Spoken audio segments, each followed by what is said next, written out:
Hello, everyone, and welcome to Fooling Them, a show where we'll talk with the cast of Fool Us, the people, the magicians who have been on, whether they fooled Penn and Teller or not. We'll talk to them about why they think they did or didn't, and what went on, and how the experience was. And for starters, I get to talk about my experience because I just did an IBM podcast, the International Brotherhood of Magicians. Jason Michaels and company introduced me and interviewed me yesterday. And so that just came out. We're going to show that one. And then we have the guest who was on my episode, the Gorillagician, the Harry the Gorillagician. So if you haven't seen a gorilla magician, you're going to tune in for that. And we definitely want to hear about how that act came about. What an amazing character. So stay tuned later to see a gorilla live on the stream. And for now, let's check out this awesome podcast that we just made yesterday. Thanks, everybody.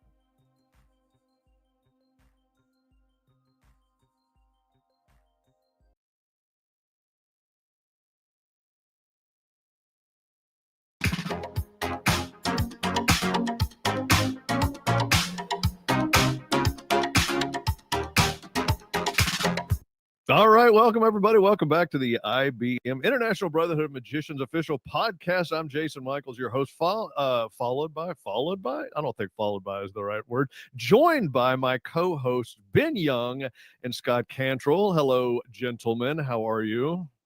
Good. Howdy. And we also have our special guest. I was going to have a conversation with my co-host, but we've got our special guest on right now, Michael Dardant. And I think we should literally dive in. You have no idea how much we've already covered before we even started recording. So we're gonna get right into it. Well, nothing important. Nothing. Well, if you say so. I don't know. I tell you what, I just watched your Penn and Teller Fool Us appearance, and I'd say that was kind of important. You had an outstanding appearance on Penn and Teller Fool Us, and it was a lot of fun to watch. I thought your pre-roll package, the thing that they do before you actually are on stage, I thought that like really represented you well. You know, I've known you now for a number of years. Just sort of the magician community, we all end up knowing each other, and certainly through the IBM, we meet each other at different events and whatnot. But I've known you for a long time. But that pre-roll package that, you know, showing you working, you know, the streets, the fact that you're in New Orleans, that you have an acting background. Just give us a little update. So if this is somebody's first opportunity to getting to know you, and they're like, oh, this guy was on Penn and Teller Fool Us, tell us a little bit about you. Well, since you brought up the intro package, I want to give a quick shout out to Ray, who's directing. Ray Green directed the intro package and just did an incredible job. And you could tell when you work with them how much they love what they're doing and how much they enjoy the different perspectives and different things magicians are going to bring to the table when they're filming them. So we had a lovely time, and he was really excited about it. And I see why, because they did an outstanding job. It is a difficult thing to do when you have basically 5 minutes to get to know your audience, get to know anyone in 5 minutes, to get to know your crowd. I usually in a show will spend the first 5 minutes just kind of like warming everybody up to my personality, and I might not have even done a trick yet. And all of a sudden you're trying to figure out how to, in this short period of time, get people to know me, get people to know what I do and who I am, and when I'm being serious and when I'm being funny. And that was one of the challenges for sure. Getting into that is figuring that out, just like it is a challenge on any one of these shows, that in such a short period of time, how do I explain who I am and have people get to know me? Well, I was born in France, grew up in Cajun country, have been known as Magic Mike, but not that Magic Mike, because even though I'm an MC for a burlesque troupe, I don't usually get naked on stage. And I say usually because, you know, who knows, times are weird. It's still early. It's a podcast, Michael, so it's safe. Oh wait, Oh, yeah. we have the No. It's a video podcast too. Yeah. So I see the video. Yeah. I don't want to have to blur out like a part of the screen. Well, you already have to edit if you were recording earlier. No, that's true. That's Yeah. true. No, but you know what? The package, your package. Now you're once again confusing me with the other Magic Mike. Okay, that's the term they use when they're booking him for bachelorette parties instead of what they should be booking, which is card tricks. I actually, I can't share my screen, huh? I'm gonna do a funny video because I just saw last Friday here in New Orleans. I forget the venue. a venue called The Goat. They had the Magic Mike dancers. It was like Oh. ladies' night, the Magic Mike experience. So I'm gonna do a video saying, I understand they're having to give a lot of refunds. I apologize to all the ladies who were there looking for card tricks. I understand why you're upset. So what you're saying is the magic that you do is a lot different from the magic that they do. Is that what I'm hearing? I think it's a lot more sophisticated. You know, it depends on the state you're in. I mean, in New Orleans, there's a time when people will appreciate one over the other, and it just depends on when you catch Yeah. people. Because there are Yeah. times when they will definitely love the card tricks more, and there's times when they just don't have the mental capacity for card tricks. So you may as well just be taking off your clothes. Yeah. that Well, point. and that's the quote of the day. There you go. We can Yeah, put that one up. I was gonna say that's a wrap on the pod. Yeah. I think Okay, we pretty much covered it. Is that well? I write it down because I don't even know what I said. Write it down because I want good quotes. Absolutely. So, okay, tell me about what it's like to do. So, okay, you're according to what I learned on the pre-package before you were actually on Right. stage, you Yeah. you have been, I don't know if you still are, but you have been a street performer in New Orleans. So tell me Yes. about that. What is that So, like? well, let me apologize to all the current street performers and the people that have known me for years and never seen me do a street show, because it kind of made me look. I think they wanted the drama of going from, street performing to the corporate world. I don't remember how they even phrased it, but actually, when I first came to New Orleans, I was coming here on a regular basis specifically for that reason. I didn't even live here yet. I came to try my hand at street performing. I traveled with a juggler friend of mine named Patrick Kelly. We would drive from Lafayette, or outside Lafayette, where I live, to New Orleans during busy times, busy weekends. And I still was a magician over anything else, and that was definitely my main love. But really, in the street show initially, I worked more on juggling than on magic, and the reason is it's so much more visual. It's so much more visual. You can get up higher. Jugglers, definitely, it's easier for them to build a large crowd than magicians. Magicians can do it, of course, but you have to work a lot harder. But I learned a lot in that situation about how to fail, how to handle rejection, how to handle anything that could occur. Because, I mean, take any day of the year, you go out on the streets of New Orleans, and I guarantee you something is going to happen you did not plan for, you did not expect. Then you'll have a great story about it afterward. But learning how to handle those situations and make it look smooth and make it look like this is all planned, that comes a lot from either street performing, or I was a tour guide in the city. That any situation where you put yourself or like even work in restaurants where you're constantly practicing, rehearsing a routine, but it's going to go different every time. You're going to get different reactions, different response, and you learn to hone in on that is going to be helpful. I'm sorry, I've been rambling. Did that No, man. what was your question? Did that answer your question? You don't remember. What did you ask me? Was there a question? Michael, I'll just cut in. So, Michael, this is how this is going to Ben, go. it's You're Scott's going to turn. have We go to in cut order in of to get age. anything No. in. Yes. Scott goes next, and then the kid. No, I'm just kidding, Ben. Okay, Scott, you're will gonna you go ask on him? point. I'm going to ask Ben if he has a question to ask. Ben, do you have a question? What? Okay, wonderful. So, Michael, you're known for like improv a lot, and you even talked about this in your Fool Us spot. So, did performing on the street and having to deal with all those unexpected interactions, did that sort of help develop that skill for you, or was it sort of something you were doing separately that played into that? Well, both actually. What's kind of strange is that I didn't really know how to define it until I started taking like formal improv training and working with other people, and the improv training that you do as a group, as a collective. And that's where it starts to teach you the right techniques. But when you're interacting with your audience and it's changing constantly, and you either have the unexpectedness of the streets of New Orleans, or you have the crazy hilarity of working with Cajuns who love to laugh and love to be in the moment of a show, you start to adapt certain principles and you start to learn what works and what doesn't. And it's like it took years before I even realized that I had figured out how to yes and I had figured out what that meant, just didn't know how to define it. I was doing that already with people. Every time I'd have them pick a card, or if somebody would talk back, or if I'd have a heckler in the street, I would learn not to work against them but to work with them and figure out what they want and learn how to build upon that. And you start to get excited about the bonus moments that people are giving you that you can then play with, that you can then improv with, because it goes a lot differently than what you expect. And if you're doing the same trick over and over and over, you know, you get kind of sick of your own material. And it's nice to be able to switch it up, to have someone come in with a response you've never heard before. I was on a cruise ship just the beginning of the year, and the lady, I do this squeaker bit where I just posted a video on it, a squeaker bit where I say there's a mosquito in the squeaker, you know, I'm doing the squeaker thing. And the lady killed my mosquito. Like, I've never had this happen. I've done this for kids. I've never had this happen where she slaps, like I usually end up doing it and then I hand it as a joke. She did this. And so what is my choice now? That I had to go with it, right? My mosquito is dead now. And so I just look at the ground, I'm like, you killed it. And I mean, of course it was hilarious, but whatever I was going to do later, I'm no longer doing because my mosquito's dead.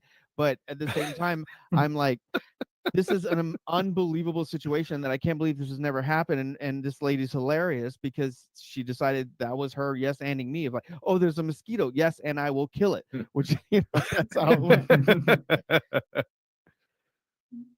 You know, so golly.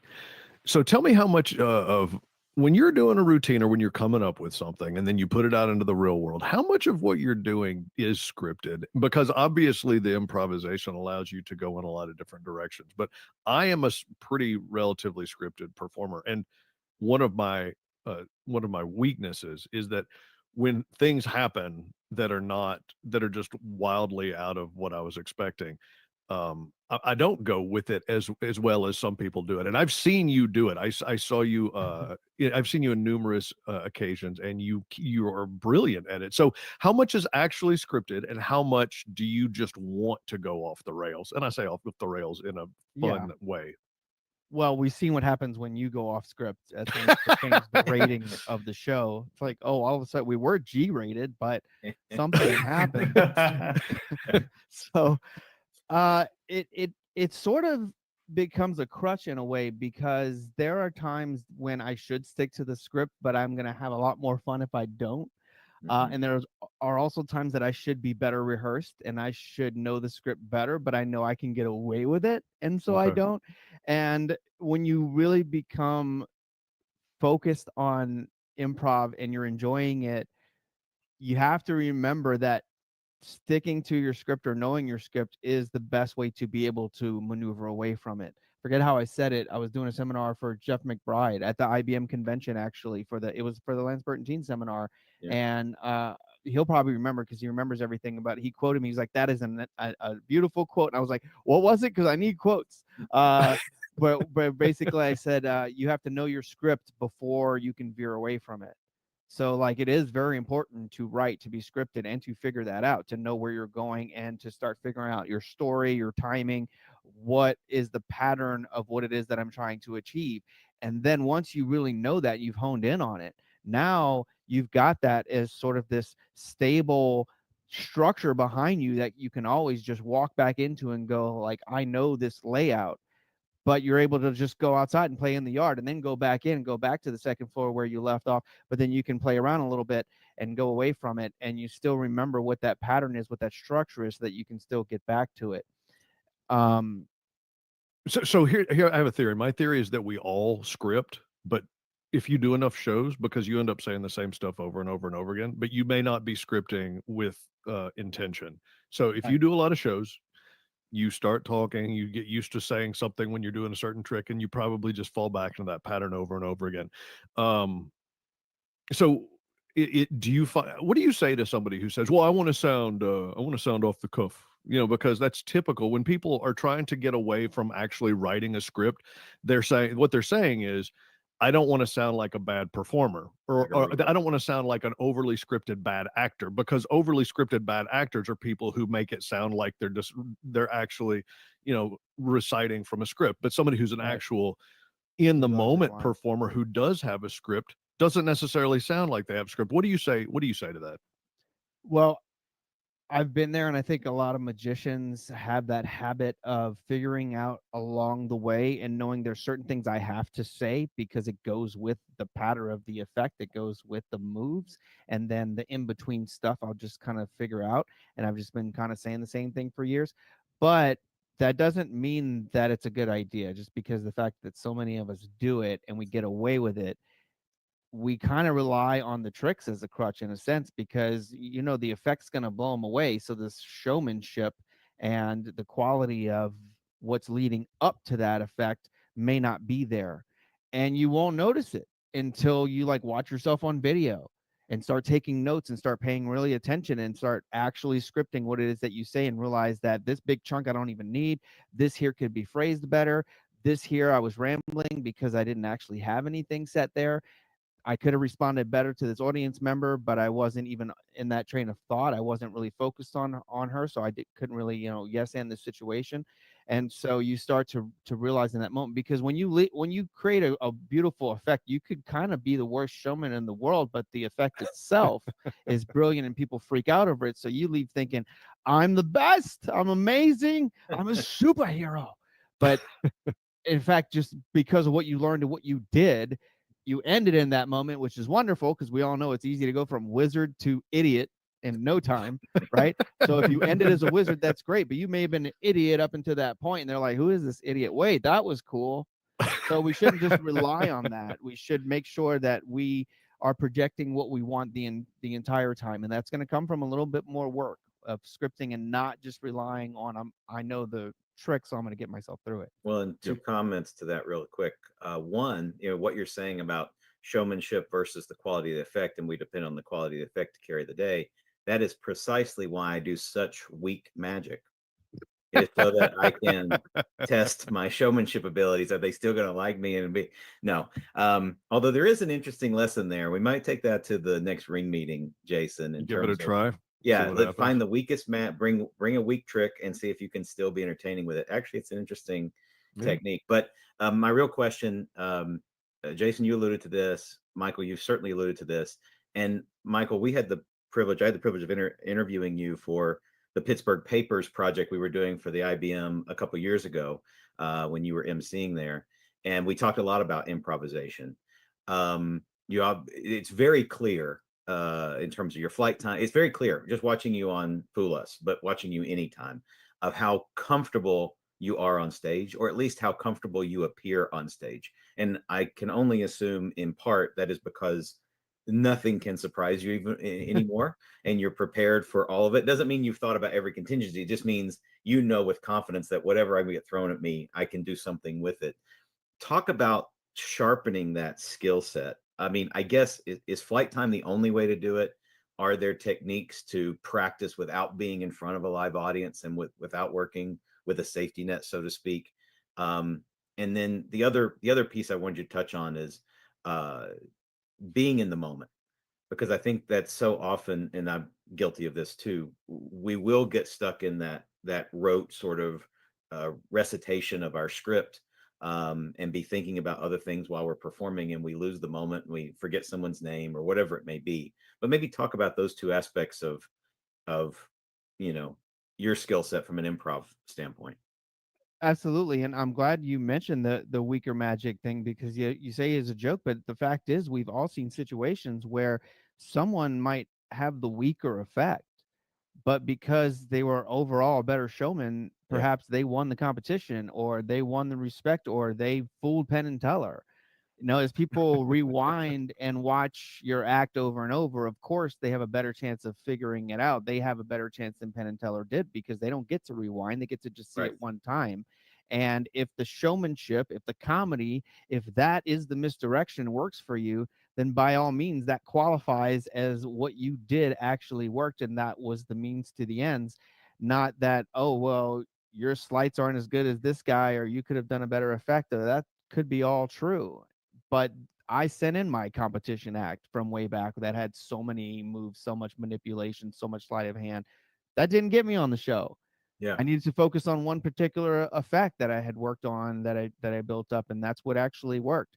So it's not even necessarily to the strength of the magic of what you're doing. That's really just your excuse for being there. It's going to be the overall, the strength as a whole. And I've told people, I said this recently, and people are like, do you consider yourself like one of the best magicians? I say, honestly, I consider myself an average magician. I consider myself an above average entertainer.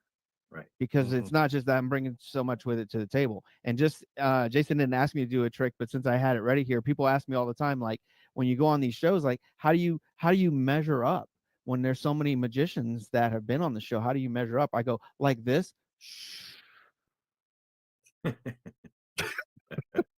Because I measure it up, and then but then you can let me back up just a little, because you can actually just make it.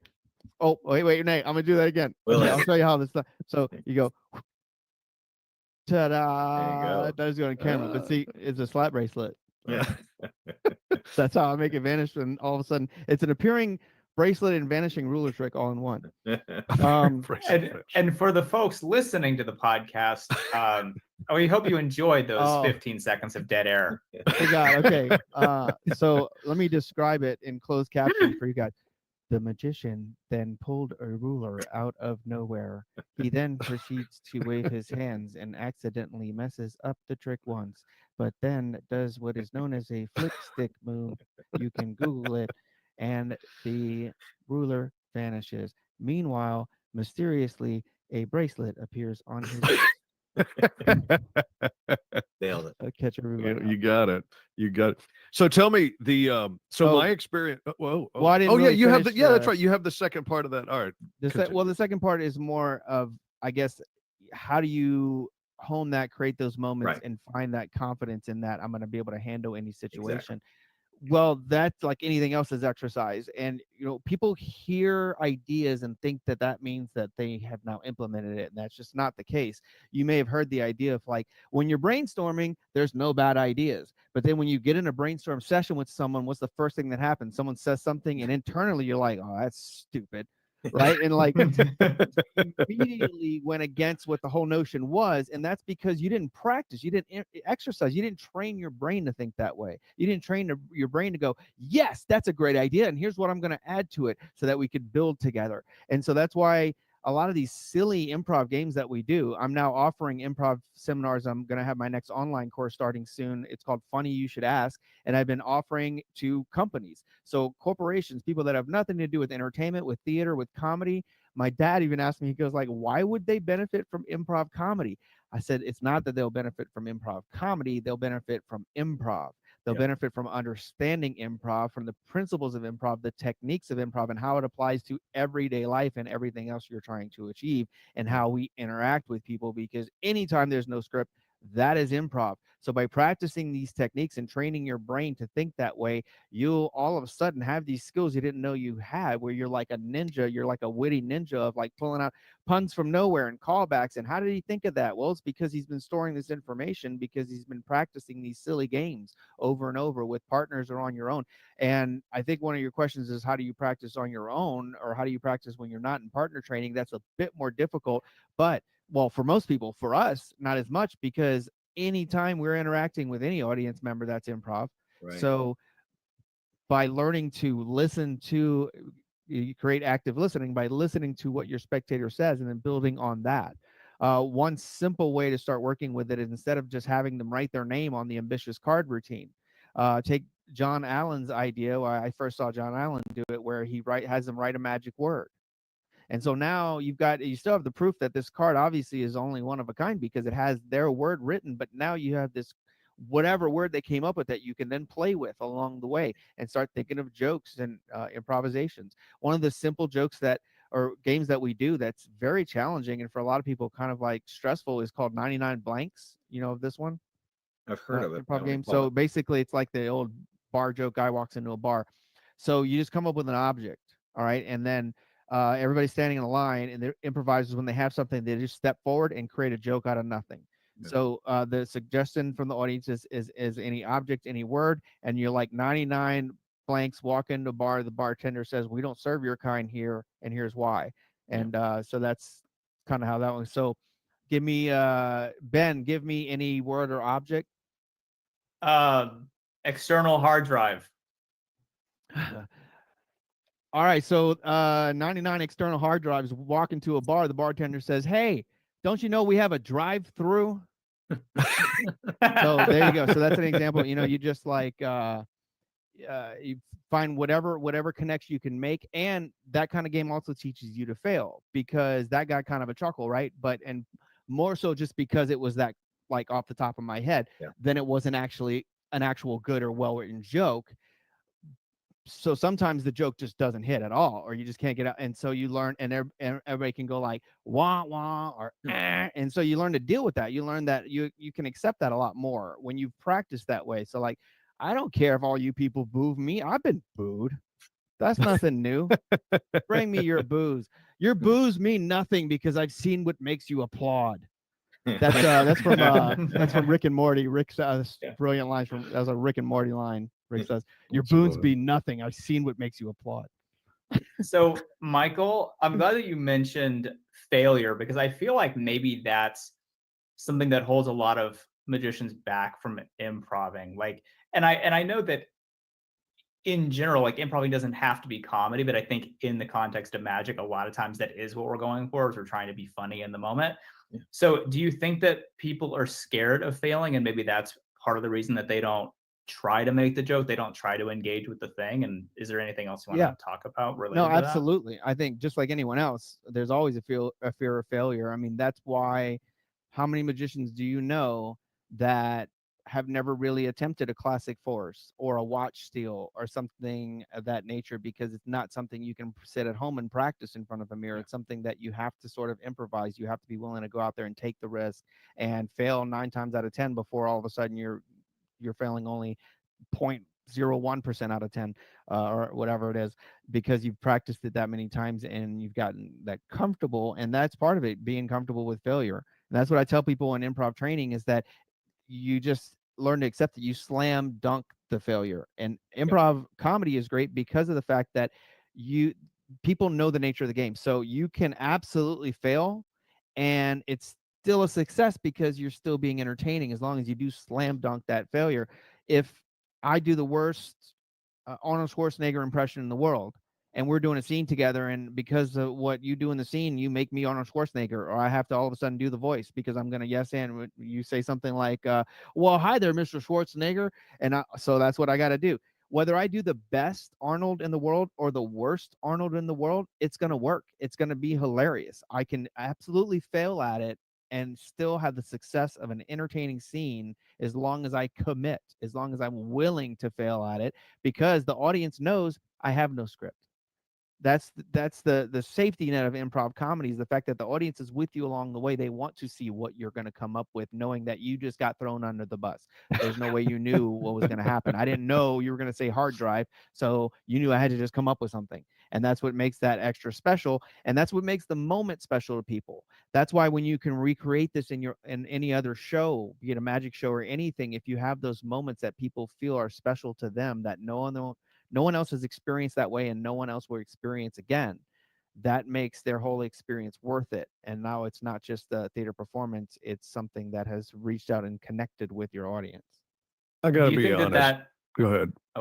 Do you think that lowers the bar for performers as well? Because, like the example you gave when you were on the cruise ship and the woman killed your mosquito, that was unexpected. So do you feel like in those kinds of situations, like anything you do, people appreciate that you're just in the moment and you're willing to go with it? So the joke doesn't have to be as funny as something you scripted, but it has kind of a heightened effect because there's no way you could have planned it. Yeah, absolutely. Absolutely. It lowers the bar already when you think about it. And I learned this when I started trying to figure out how to write comedy. So I was going to all these open mics everywhere and trying to do no magic at all, just do straight up stand up to figure out the timing, figure out how it works, figure out how to win the crowd over without any tricks. I always had a deck of cards in my pocket as sort of this, like, safety net, this go-to. And that kind of like relieved me to know that I could always go there. But the idea was to try not to have to use that. And I realized then comedians have it rough because they got a couple seconds. You got a few seconds to get the crowd to go like, yes, I want to listen to this guy. This guy's going to be funny. Whereas if I just tell you, I can predict a card. Well, now I've got a minute or two that I can kind of hold your attention if you think something's coming, that I don't necessarily have to be funny. I don't necessarily have to even be that interesting if you think something's interesting is along the way. So already the bar is sort of lowered for us because we're claiming to do something impossible or interesting that's going to grab them. But we still have only a certain amount of time before they're like, get to it already, or this guy's really not that funny, and then you're just hoping that the effect is going to win them over. So I'm going to be honest with you. The more that I've been on and I've watched your live stream, which we'll talk about in a moment, something up my sleeve.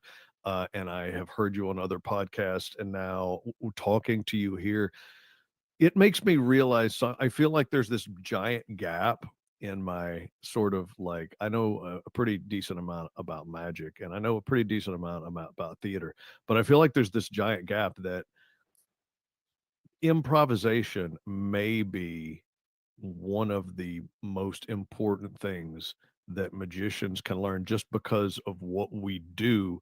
It being, traditional theater never interacts with the audience.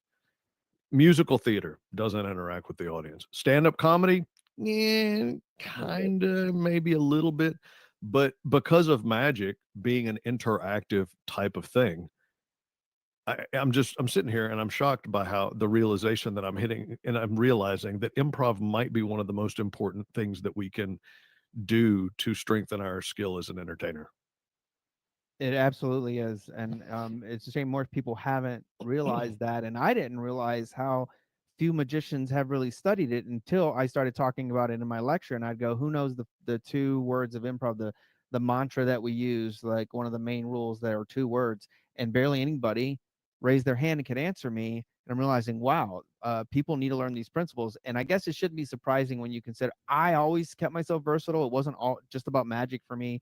I get sick of card tricks and got to do something else. So, and maybe it's because my ADD, but I've always worked on different things, juggling and mime and acting and writing and stand up and whatever I can get my hands on. So for me, it made sense that I was going to at some point pursue improv and start learning the structure. And I know some magicians get so focused on that's their thing. That's what they have. That isn't the boring part of life. They have their magic books. So stretching yourself and learning about other theater arts that may help you to be a more well-rounded performer doesn't always enter the picture until there's a necessity. But it's so important. It's so important to even understand all other aspects of entertainment and why they work and what works and what's connecting with your audience. But you're absolutely right. As magicians, we have way more opportunity to connect and actually talk to an audience member and break that fourth wall than when you're watching any type of play or theater performance. So we have more opportunities that might arise, and there are definitely opportunities, because you could look at them as problems or situations, but it's an opportunity always when something improvisational happens. But just knowing how to handle situations, even if you can do it where you don't pull somebody out of the moment. I remember my students at Jesuit High School who have been taking improv, the theater coach, the theater director, Kate, told me that they were doing a Shakespearean play and something happened where somebody missed the cue or whatever, and now there's either going to be dead space or they've got to improvise. And this wasn't for comedy's sake, but one of my students just started improvising in Shakespeare language, just to keep things going until the person made their entry. And she, of course, knowing the script, knew what was happening, was just so impressed that his brain went there and knew exactly how to handle this situation. Wow. And because he had been doing all these, improv comedy games, he can pull it off even in Shakespeare. So you're a fooler, man. You, behind you on the screen, you're holding the Fool Us trophy. Yes. You fooled Penn and I did not fool Penn and Teller. Is it right? Scott has not fooled Penn and Teller. Ben. Yeah, I pulled it off of there. Oh, there it is. Look at that. That is amazing. That is amazing. Does that look cool? Scott, does that look cool? I liked it. I thought it looked great. Kind of cut off a little bit from the screen, but yeah. I was going to try to pull it out of a hat, but it's cool if I can just pluck it out of the.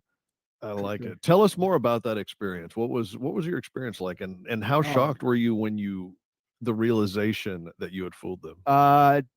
Definitely shocked. I had determined a while back that I was completely happy and could accept that I probably would not fool them. They know pretty much everything. I figured I probably had a 10% chance, and that I would walk away happy because I would just do my best and do a great performance. And that is how you have to look at it. There's so much drama around the trophy itself, and I get that. I mean, it's a game show, and the fact that they're not negative toward people, the fact that they're not, insulting people and making them feel stupid, that takes an element away from all these other reality shows, right? So how are you going to keep the drama? Well, there's some amazing acts that go on there and do an incredible job, but they just didn't actually fool them. And so they got to kind of stick true to that premise.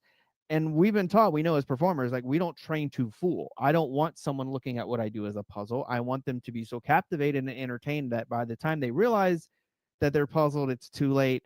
You could try to backtrack, but why bother? Why don't you just sit back and enjoy the ride? And that's kind of where you want to be. And I realized I needed to be in competitions, because even though I was performing for magicians who we know way more and know exactly where to look, the fact of the matter is, when you're laughing, you're not looking. I cannot stare at your left hand while legitimately laughing at the same time. It just doesn't work. You can't go like this. Ha ha ha ha ha ha. It doesn't work. When you laugh, you do what? You look up, you look down, you look at your friend, you elbow your friend. You're in the moment. You're not concentrating on trying to decipher things. You'll have to think about it later. And when I realized that I'd have a full room of magicians that were laughing at my silly puns, and I could just palm stuff off and they didn't see it because they were too busy laughing, I realized, wow, I'm actually fooling some magicians here. And that's not even really the intent. I decided a long time ago for competition, I don't care if they see how everything's done. Well, they're supposed to, right? So I'm not even going to worry about that, And there's time you flash, you drop things, and that's another situation where you can just embrace the failure, because what better group to screw up in front of is magicians, instead of like doing it in front of laymen, because they probably knew anyway, right? So that was one thing that I realized along the way. To win anyone over, it's the same thing, whether it's magicians that know it all or Penn and Teller or a group of laymen. You're still trying to achieve the same effect, and that is to kind of get them in that state of being entertained and not focusing on everything else. Mm-hmm. Yeah. Yeah. I found my experience was that everybody that was part of that production was just just fantastic at what they did, and cared so much about creating a good experience for the magician so that they could do the very best magic trick Yeah. possible. Yeah, I mean, I can't really think of another situation where they're elevating the art of magic. They're elevating the performers. They want you to do the best job you can. They want to have good magic on the show. And when I was there, what convinced me to do that, because I wasn't gonna even touch this, because I was sort of like had a bad taste in my mouth about reality shows ever since what's that? America's Got Issues. When they Is that what it's invited called? me Yeah, to, that's what it's called. they asked me to do, because they specifically wanted me to do the Magic Mike dance, which was my impersonation of Channing Tatum. So it was like Magic Mike as Magic Mike. And I only did it for the New Orleans Burlesque show, and then again to win the greasing of the poles competition on Bourbon Street, but that's a whole nother thing. And so I knew that if I love how you just glaze over. You just said that and just kind of kept past going. The greasing We don't of have time. poles competition. That's an afterthought. The footnote. That's We'll just so revisit it on a normal future in New episode. Orleans that It is everybody like- else is going, huh? half the time I've got to like say something and then just skip over it, realizing that, yeah, I understand it's weird that I had a parking meter with me, but there's a whole, I don't have time to explain to you why I was holding the parking meter in my hands.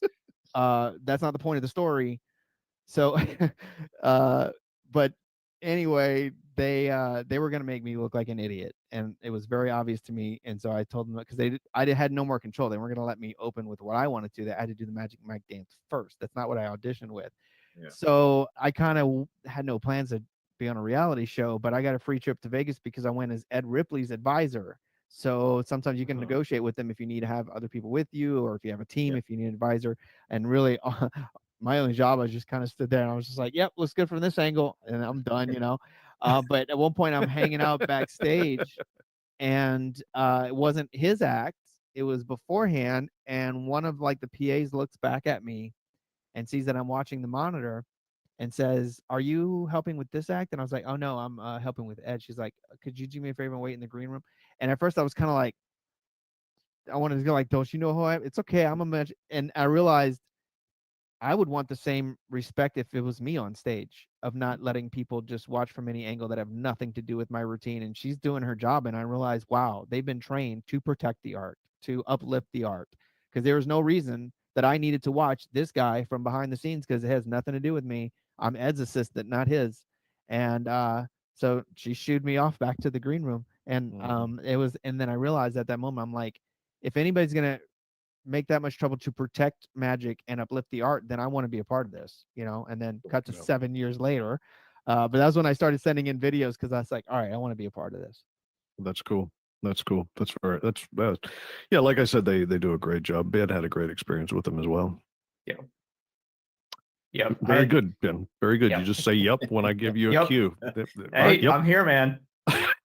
No, I mean, the short story is I had something go wrong, and Mike Close knew the routine well enough that he was able to basically let me start over again without anybody knowing that anything had gone wrong. It was pretty incredible.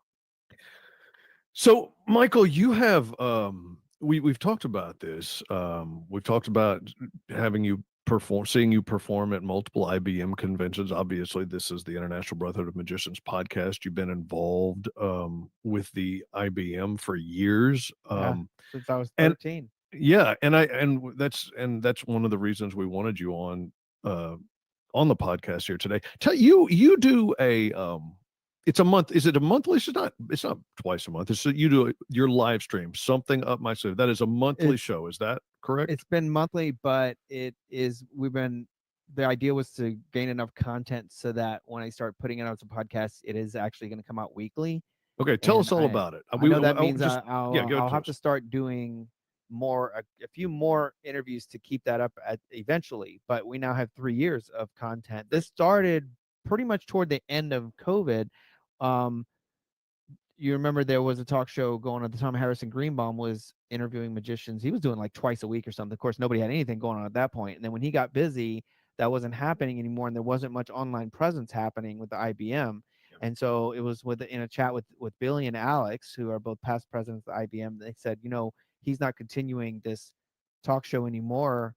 Do you want to pick it up? And I think I was talking about the fact that I did want to one day host a talk show. And I thought, well, that's what a brilliant opportunity.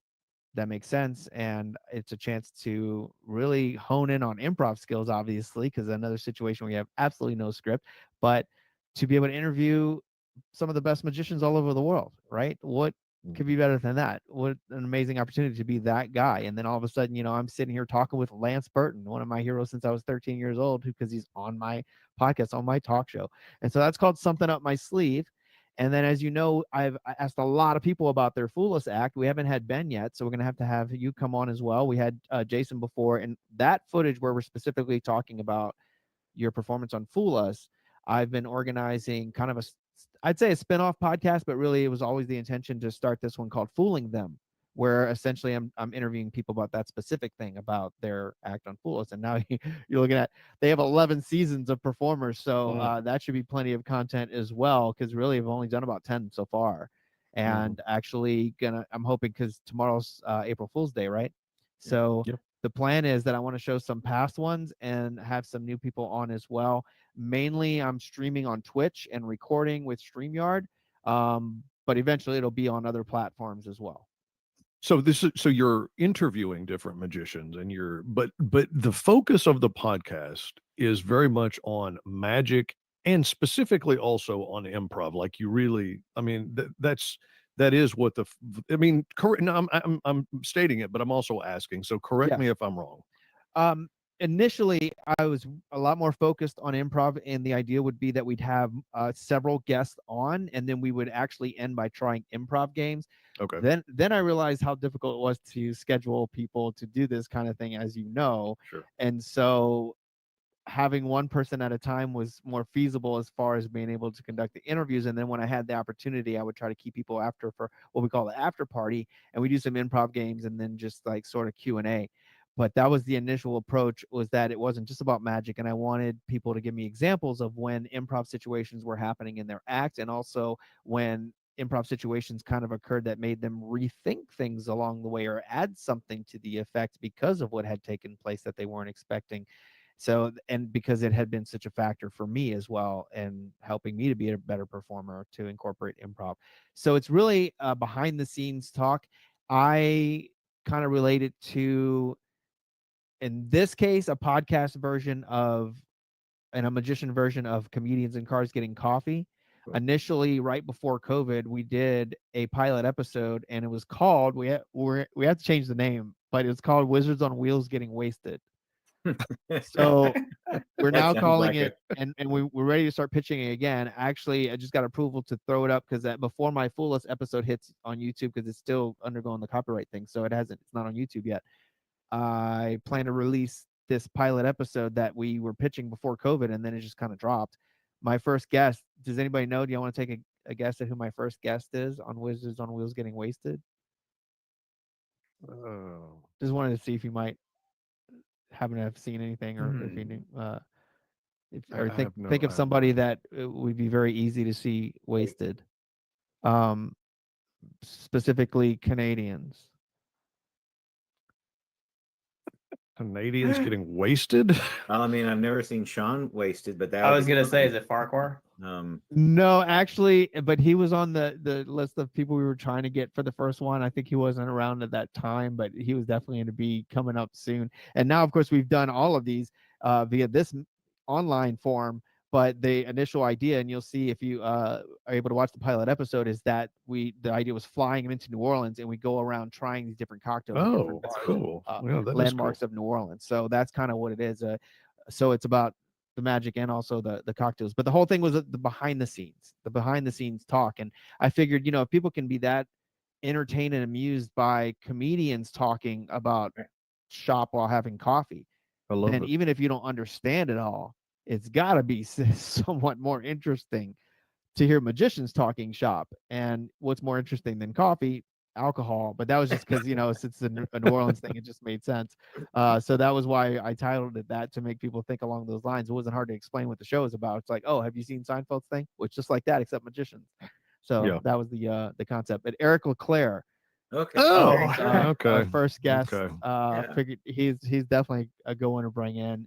He was absolutely hilarious. We had a ball, and maybe somebody will see it. Actually, I'm going to release it today, and so maybe people will see it. And who knows if it could actually become a show? I'd of course rather do it that way than doing Zoom or StreamYard calls to interview people. But this was an entire film crew and setup. This is a much more expensive way to do this kind of stuff, and being on location and everything. And now you're talking about a whole film crew.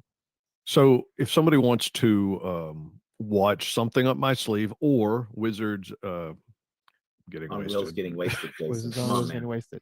Yeah.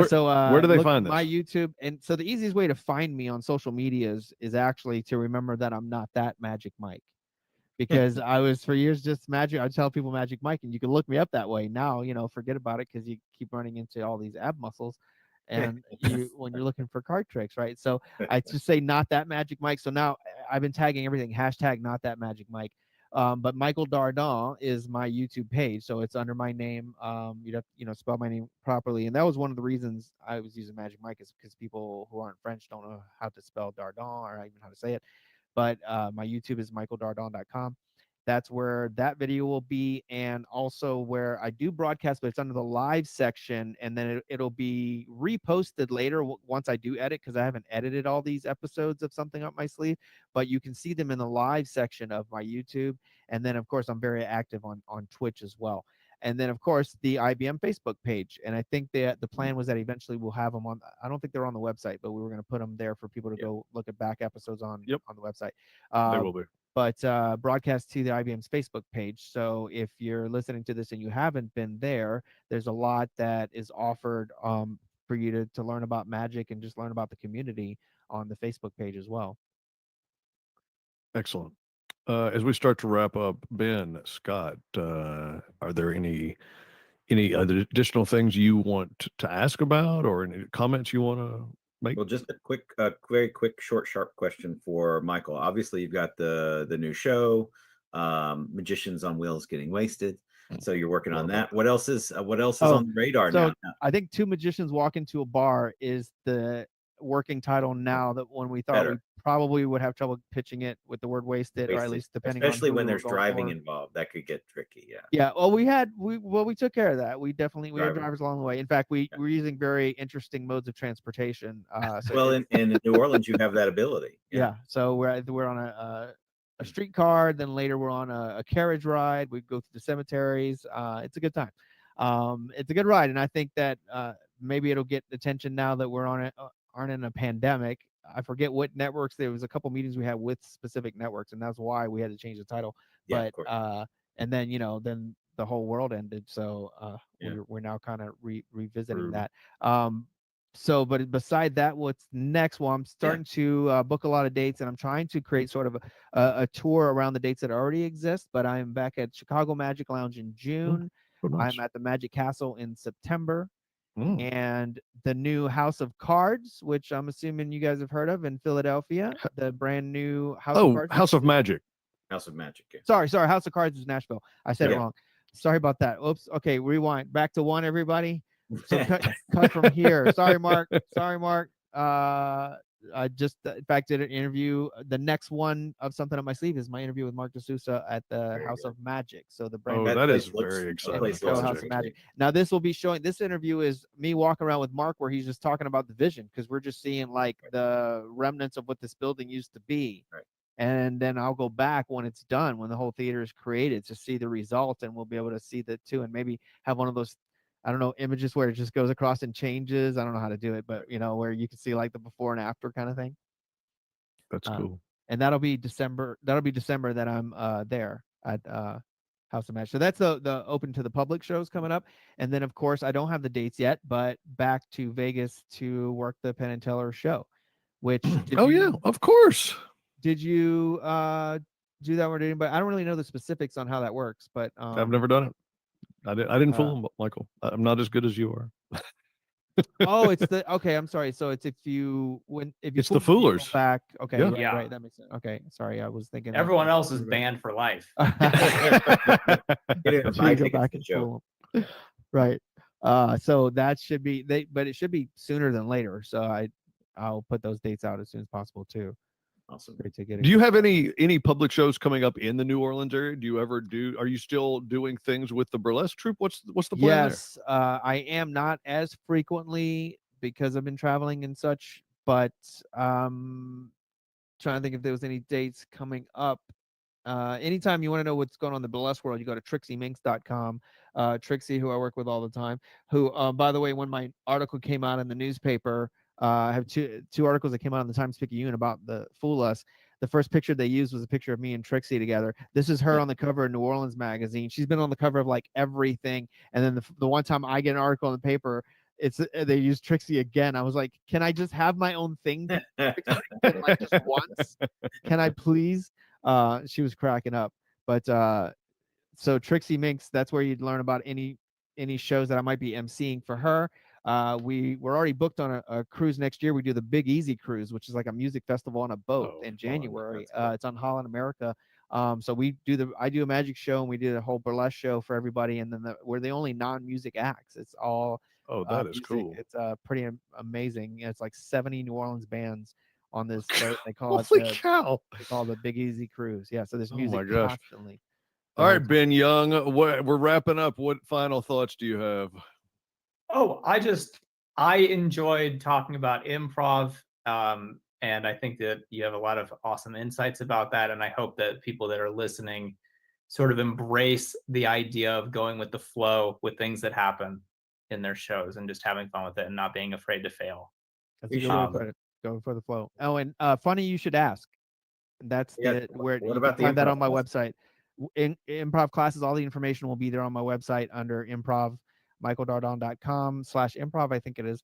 And Funny You Should Ask is the name of my improv program. So that's everything will be under that title. And I'll be starting soon.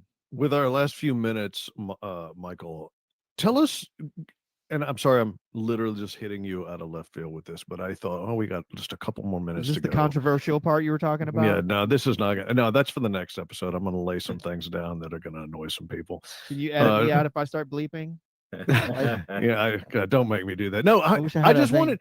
We have, the IBM has the IBM convention coming up in July, and I know you've been involved with the IBM convention numerous times. Do you have any favorite stories, or do you have any favorite memories? Because I know you have so many friends through Magic, and certainly through the IBM and the conventions. Like I said, when I saw you in Pittsburgh MC one of the shows, I thought to myself, I was just like, wow, because I remember you competing back in the day, and that may have been during some of the times that I was competing, and but seeing you on stage, you just seemed so comfortable, and you seemed so you were excellent. You were an excellent MC, and Thank so you. yeah, I just didn't know if there were any specific fun stories or anything, because we're just trying to let people know that if they love the art of magic, being involved with the IBM, going to the IBM convention, which is in Houston this year. These are things that um, you can't meet other magicians online the same way. You can't have the same relationship that you can have when you meet them in person. So, any favorite memories? Well, wow, there's a bunch just because I've been to so many of them, and then when I started the competition track, I was going to like every convention around, and I love being the MC for those types of events because I know one, there's not a lot of people that can perform without their magic, and when you're emceeing for like a competition, you really shouldn't do any magic because it could conflict with the trick you're about to see with an effect. So having the comedy skills, the improv skills is so important in that situation, which is why I love doing it. I love the challenge of it. It's a lot of fun, and I feel like because of the competitions, I've proven myself as a magician. Like if you missed it, then too bad, but I did it already. So I feel totally comfortable going on stage and not doing any magic and not feeling like I have to just to be one of them. I feel like people respect the other skills that I have, and I'm able to sort of shine in that way. And it's kind of nice to be in a situation where you're considered one of this group and you're accepted as one of the society, but without having to prove it constantly Mhm. and or feel the need to prove it constantly. And that's the kind of position that I feel like I'm in now at these. One of the, I don't know, there's so many stories, but one that comes to mind, I guess it ended up at the IBM. It started at the PCAM, the Pacific Coast Association of Magicians Convention, and then sort of became a thing and kind of continued.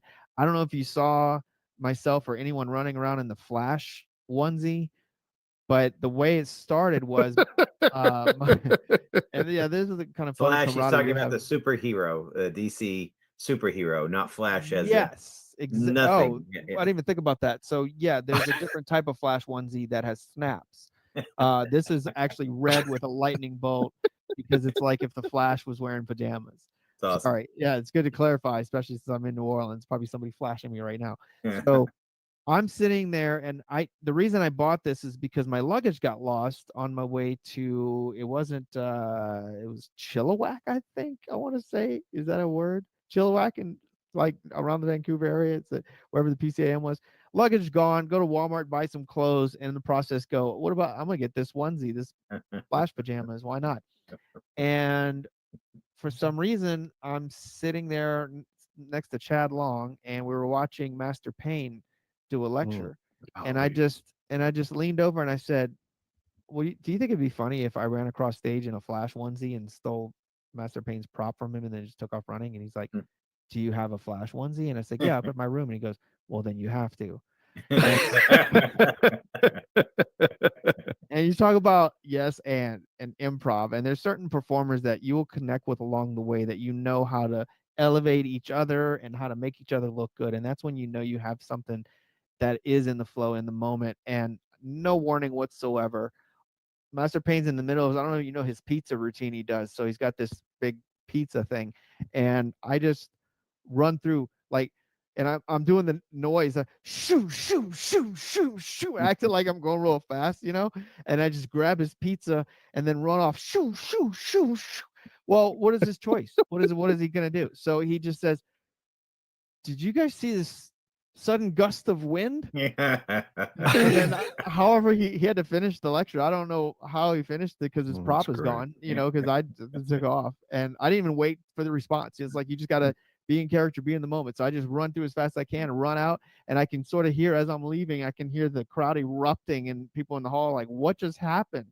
And as I take off Great. running, and then it just became this running gag, this thing where the Flash would just A run. running gag. It was a running gag, Mhm. It was exactly. a running gag. Yeah. At one point, I think I was I was stealing other people's trophies. I think, you know, dressed up in it. One time I had to leave. I think it was at the IBM where I had to leave early, so somebody else wore it for the group picture. So everybody thought I was still there. Awesome. We have Well, fun. that is fantastic. Michael Dardon, thank you for being our special guest. This is a relatively new podcast. You're one of the very first special guests we've had, and we Yay. have very much appreciated your time and your expertise. Really fun visiting with you. Hey, friends, if you want to learn more about the International Brotherhood of Magicians, check out magician.org. And it is the entertainment type of magic. It is not the spells or witchcraft type of magic. It's entertaining, sleight of hand, misdirection.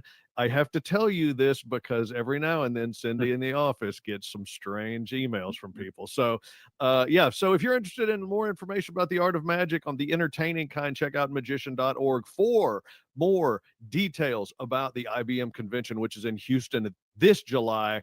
You check out ibmconvention.com. There are all sorts of, the schedule is posted, not all the talent, but a lot of the talent is posted. There's more talent coming soon. We want to see you there. You can find all the social handles for Michael Dardon, Ben Young, myself, ways to contact us in the show notes. If you've enjoyed this podcast, leave us a review. Subscribe to us on all your favorite podcast platforms, as well as on our YouTube channel. But this has been our podcast. We thank you one more time, Michael, and we will see you guys next time. Yay. Awesome. All right. So that was yesterday. So that was actually past me, and this is present me, letting you know what's going to be happening with future me. So I don't think we can hear the Discord in the stream, but if you unmute, I was actually going to check the status with you. Meadow Perry in the house. You were copied on the email. Do we have a gorilla? And if not, we can reschedule the gorilla. It's fine. These things just kind of happen as they go, and so we're gonna definitely repost this episode as a podcast. But of course, you're gonna want to see it as a video. Not necessarily. I wanted him to come as he feels comfortable, so I don't know that he was actually coming as the gorilla. I am prepared to meet my new hero. What did you say? Well, yours was copied on your email that I always use. All right. Well, let me check without. Yeah. Oh, that's right. I need to if it's important, I need to repeat. I don't think we can hear you on the stream, right?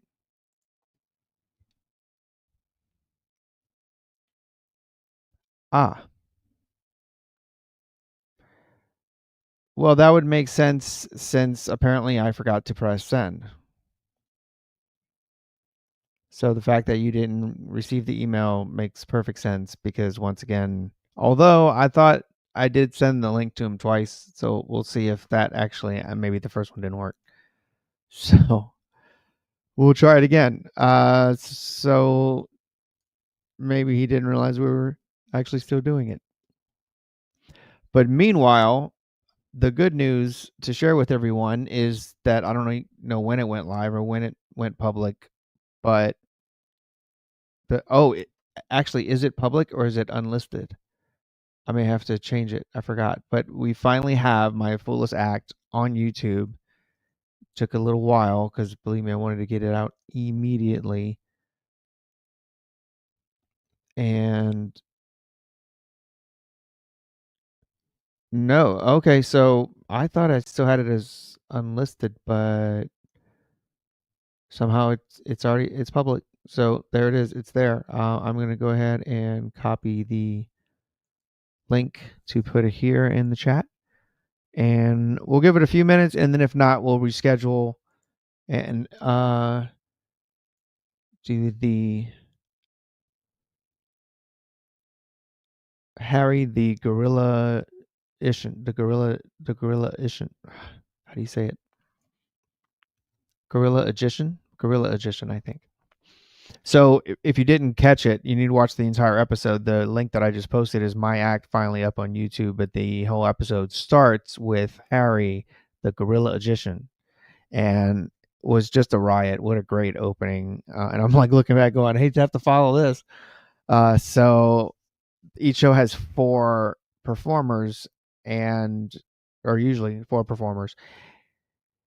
And the people that you're in the episode with are not necessarily people that you met there or that you shared the stage with, because they specifically film it in a way that they can cut and paste how they like and create themes. Like in the case of ours, the theme was Card Tricks House of Cards. So we've actually not met in person, not just because he's not always a person, but also a gorilla, but because he wasn't actually there. In fact, I was not even sure when that was filmed. But however long it was, the hardest part of all of this was keeping it a secret for so long. Couldn't say that you were on the show till 2 weeks before it aired, and then definitely couldn't say what happened. That was the most difficult part. Okay, so oh look, there you go. Did we hear anything back? Because I also did say, and I wonder if that was misunderstood when I said it'd be great if you can make it tomorrow, but we can also schedule a longer for another time. So that may have been understood as like that we were going to schedule it for later.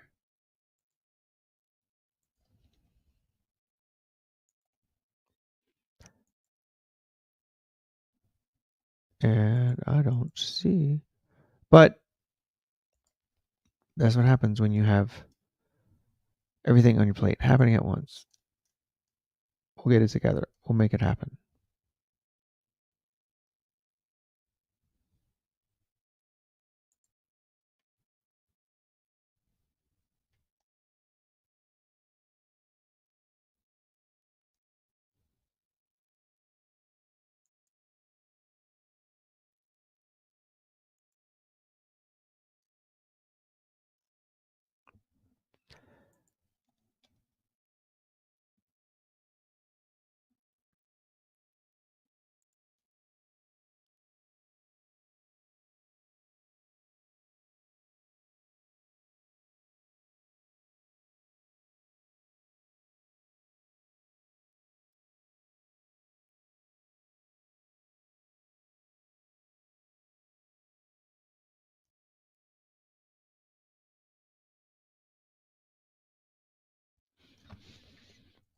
And reaching a situation where nothing's working. I don't hear anything.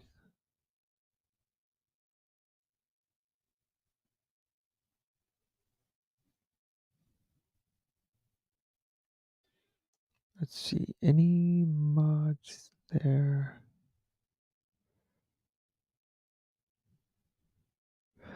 Oh, and thank you for, I will be going over chat later, but thank you for the congratulations and for tuning in. And thank you for everyone who was so invested in seeing what happened with everything.